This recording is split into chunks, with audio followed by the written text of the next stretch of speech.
Let's get it. Ladies and gentlemen, welcome to the Bullpen.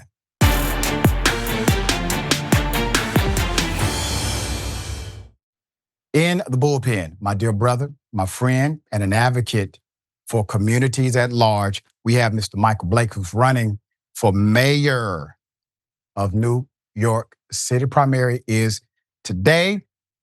Mr. Blake, good to see you, dear brother. How are you, man?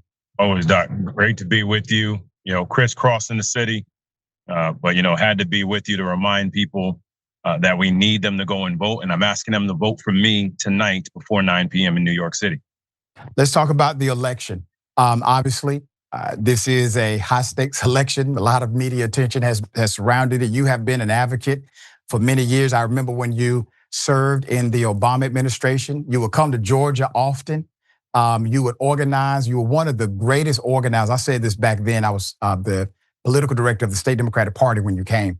I said, this brother's one of the greatest organizers I've seen on the ground. You did President Obama a great service. Talk to us about your years of service and why you're running for the mayor office. It's been a blessing. I mean, to be one of the 10 people that he trained in January of 2006, to say that President Obama, then Senator Obama, trained you on how to run for office, and then serving for him, right? And I was very clear, whether it be on the campaign trail like we were in Georgia, whether it be in the White House with African American outreach, he prepared me for this moment. And we're now taking the next step. I've been an assembly member. I've been the vice chair of the Democratic National Committee, but I'm running for mayor because we have to have a new generation of leadership in New York City. We have to demonstrate very clearly that Black folk in particular need to be in these seats of power, so that we can have everything from public safety to actual economic benefits to help our people in one. And when he said we would not be here without Michael Blake, that always sat with me, and I'm grateful for him. Yeah, man, I know that was a big shot in the arm and truthful as well. Let's talk about jobs and also small business contracts for New York City. What's your policy to bring those elements to fruition? We have to be very intentional on what do we do around access to capital for Black and brown businesses, making sure we're cutting the regulation and the red tape that have been blocking you out.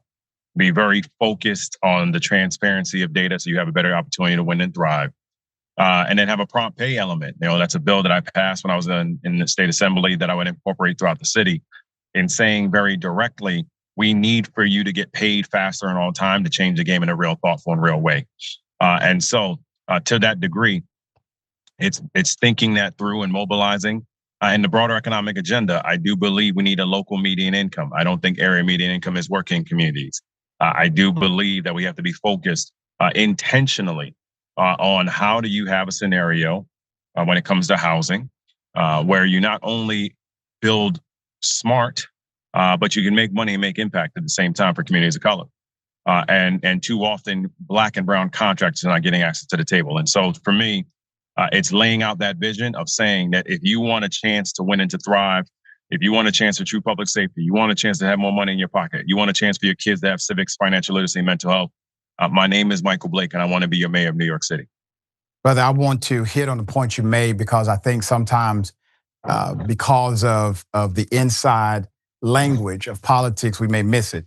You said you think we should go to a local median measure rather than a regional median measure. And I'm bringing that to the forefront because that regional median measure or income measure typically will calculate the most affluent and the most economically advantaged areas and combine them with some of the most economically disadvantaged areas. And they will come up with a score. Basically, this is your median.